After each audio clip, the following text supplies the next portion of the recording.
Hello நண்பர்களே, அனைவருக்கும் வணக்கம். இன்றைக்கி ஒருத்தருக்கு நன்றி சொல்கிறதுக்காக தான் இந்த வீடியோவே. யாருக்குன்னு பார்த்தீங்கன்னா மணிவண்ணன் அப்படிங்கிற ஒருத்தர், காரைக்காலில் சேர்ந்தவர்.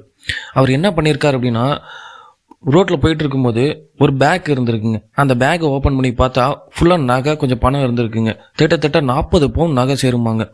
அதை அப்படியே எடுத்துகிட்டு போயிட்டு காரைக்கால் காவல்துறை கண்காணிப்பாளரிடம் கொடுத்துள்ளார். அதை பார்த்தா ஓப்பன் பண்ணால் 40 பவுன் நகை, பணம் எல்லாம் இருந்திருக்குங்க.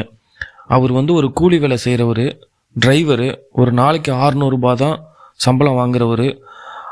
அவர் நினச்சிருந்தா அந்த பணத்தை எடுத்துகிட்டு போயிருக்கலாம், இல்லை நகையை எடுத்துகிட்டு போயிருக்கலாம். ஆனால் அதை அப்படியே எடுத்துகிட்டு காவல்துறையினர் கொடுத்துருக்காரு.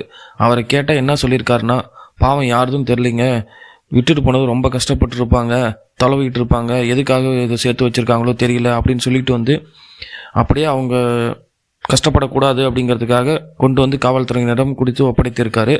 அந்த நகையும் பணமும் சம்மந்தப்பட்டவர்களும் சேர்ந்துருச்சு, யாருதுன்னு கண்டுபிடிச்சி சேர்த்துட்டாங்க. அவருடைய பெருந்தன்மையை பாராட்டுறதுக்கு அளவே இல்லைங்க. அவருக்கு ஒரு மிக்க நன்றி, ஒரு சல்யூட். நன்றி.